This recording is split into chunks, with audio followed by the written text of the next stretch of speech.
आपण पाहत आहात नाशिक खबर न्यूज, जनतेचे हक्काचे व्यासपीठ। उत्पादकांना दिलासा, नाफेड आणि एनसीसीएफ मार्फत थेट कांदा खरेदीला मंजुरी। मुख्यमंत्री देवेंद्र फडणवीस। कांदा उत्पादक शेतकऱ्यांसाठी महत्त्वाची आणि दिलासादायक बातमी समोर आली आहे।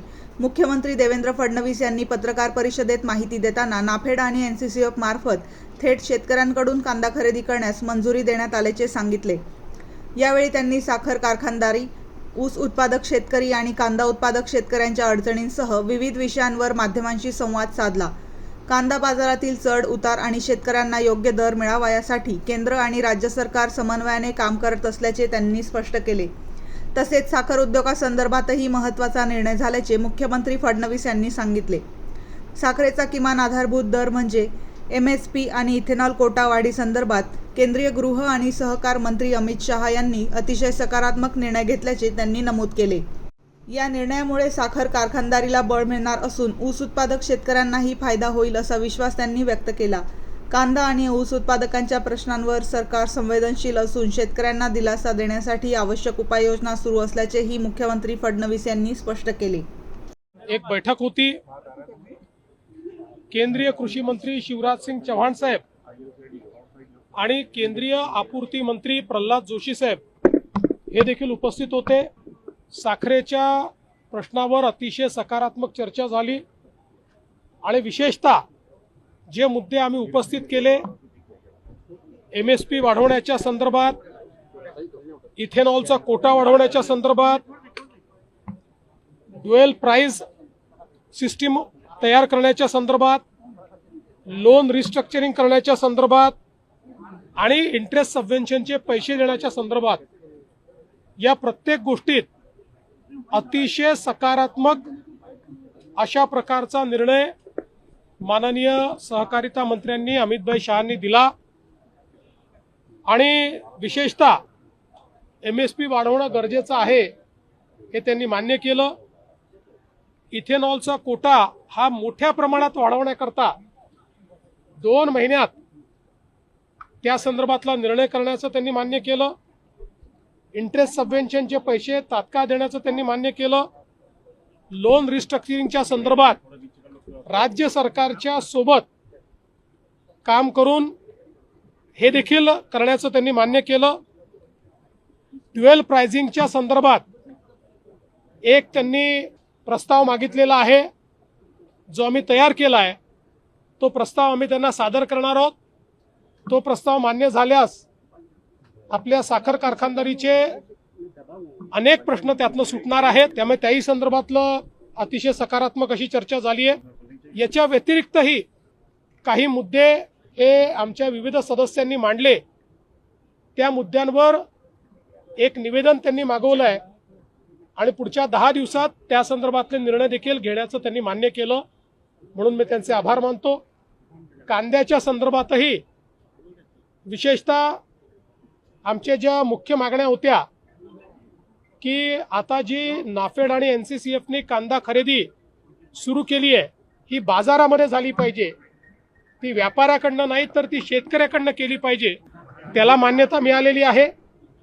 आम्ही दुसरी मागणी केली आहे की 2 लाख टनाच्या ऐवजी 10 लाख टन खरेदी ही NCCF आणि नाफेडने करावी, त्यावर सकारात्मक निर्णय होईल अशी आम्हाला अपेक्षा आहे।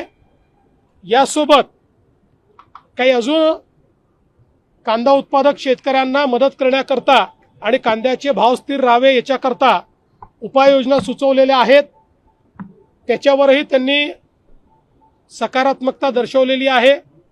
विशेषतः आज आपल्याकडे कांद्याचं जे बियाणं आहे हे मोठ्या प्रमाणात एक्सपोर्ट व्हायला लागलं आहे, त्यामुळे कांद्याला एक्सपोर्ट मार्केट उरत नाही आणि म्हणून त्याच्यावर मोठ्या प्रमाणात एक्सपोर्ट सरचार्ज लावला पाहिजे, ही पण मागणी या ठिकाणी आली, तीही त्यांनी मान्य केलेली आहे। आणि कांदा साठवणूक असेल किंवा इतर गोष्टींच्या संदर्भात ज्या काही मागण्या करण्यात आल्या त्या मागण्या त्यांनी मान्य केल्यात। कांद्याचा जो खरेदीचा भाव आहे तो कालच वाढवून 15 रुपये 80 पैसे केलेला आहे, तो अजून कसा वाढवता येईल या संदर्भात देखील मागणी करण्यात आली आहे। मला असं वाटतं की ही जी काही कांद्याच्या खरेदीच्या संदर्भातल्या अडचणी होत्या, ज्यामध्ये विशेषतः शेतकऱ्यांचं मागणं असतं की ग्रेडिंगमध्ये माल निकृष्ट दर्जाचा असं दाखवून खरेदी नाकारली जाते, त्याही संदर्भात शिवराजसिंग चव्हाण साहेबांनी सांगितलं की आम्ही मेकनायझेशन करू आणि यंत्रसामुग्रीच्या माध्यमातून ग्रेडिंग करू, ज्याच्यामुळे त्या ठिकाणी जे ग्रेडर्स आहेत किंवा अशा पद्धतीनं नाफेड किंवा NCCF मध्ये जाणीवपूर्वक माल निकृष्ट दर्जाचे असं सांगून जे नाकारलं जातं त्याच्यावरही नियंत्रण येईल आणि शेतकऱ्याला उचित अशा प्रकारचा त्या ठिकाणी न्याय मिळेल. मला असं वाटतं की या दोन्ही मुद्द्यांवर अतिशय सकारात्मक चर्चा झालेली आहे. तिसरी एक चर्चा शिवराजसिंग चव्हाण साहेबांची मी केली, त्यांना एक निवेदन देखील दिलं आहे. आपल्याकडे विशेषतः आंबा आणि हापूस आंबा याच्या संदर्भात जो प्रश्न निर्माण झालेला आहे, राज्य सरकार तर मदत करतच आहे, पण इन्शुरन्स कंपन्यांनी त्या ठिकाणी घातलेल्या काही ज्या अटी आहेत त्याच्यामध्ये बदल केला तर मोठ्या प्रमाणात आंबा उत्पादक शेतकऱ्याला मदत मिळू शकते. ते आम्ही त्यांच्या नजरेस आणून दिलेलं आहे. त्यावर इन्शुरन्स कंपनीची बैठक घेऊन त्यातनं मार्ग काढण्याचं त्यांनी आश्वासन दिलेलं आहे. त्यामुळे आंबा उत्पादक शेतकऱ्यालाही त्या ठिकाणी योग्य न्याय देण्याचा प्रयत्न हा आपण करतो. एकूणच बैठक अतिशय सकारात्मक झालेली आहे. माननीय सहकारिता आणि गृहमंत्री अमितभाई शाह यांनी या संपूर्ण विषयांना न्याय देण्याचा प्रयत्न केला आहे. कांद्याच्या निर्यातीवर कोणतीही बंदी नाही, ती घातल्यात येणार नाही आणि कुठल्याही एक्सपोर्टवर जे काही त्या ठिकाणी आपण सरचार्ज लावतो तोही लावण्यात येणार नाही याचं आश्वासन त्यांनी दिलं आहे. एनसीपीच्या वतीनं अर्थ खातं मागितलं जातं, एनसीपीच्या वतीनं अर्थ खातं मागितलं जातं. मला मागितलं की मी सांगेन. राष्ट्रवादीच्या बैठकीमध्ये त्यात नाराजी व्यक्त केली गेली सर. माझ्यापर्यंत आली तर मी त्याच्यावर योग्य उत्तर देईन. सर विधान परिषदेच्या जागांचा तिढा अजून सुटलेला नाहीये. तुमच्या अंतर्गत बैठकांनी साधारणतः काय चर्चा आहे? वेगळी बैठक झाल्याचं काय? मी काल सांगितलं, पुन्हा सांगतो, उद्या पुन्हा विचारू नका. आमचं जवळपास ॲग्रीमेंट झालेलं आहे. फक्त शिवसेनेसोबत नाशिक आणि संभाजीनगरपैकी एक जागा आम्हाला मिळाली पाहिजे असा आमचा आग्रह आहे आणि NCPने आम्हाला पुण्याची जागा मागितलेली आहे.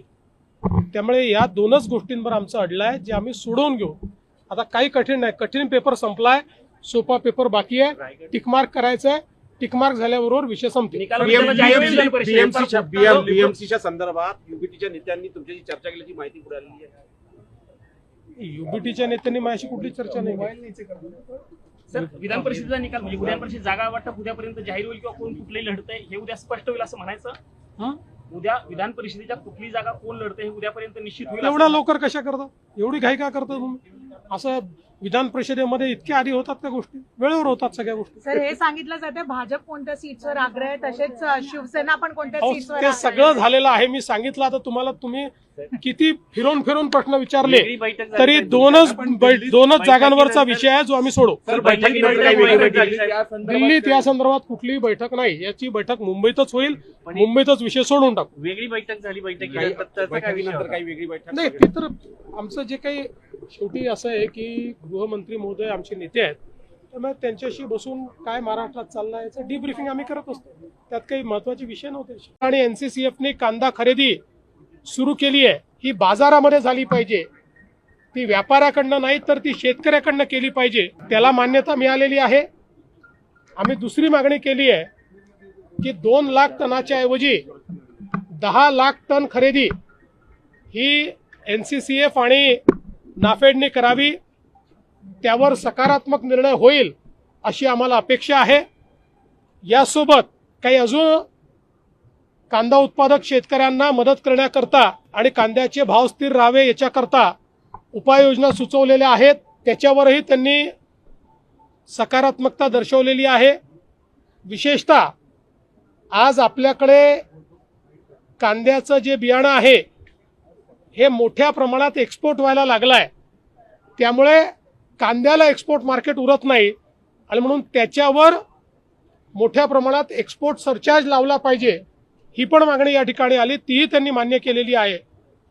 आणि कांदा साठवणूक असेल किंवा इतर गोष्टींच्या संदर्भात ज्या काही मागण्या करण्यात आल्या त्या मागण्या त्यांनी मान्य केल्यात.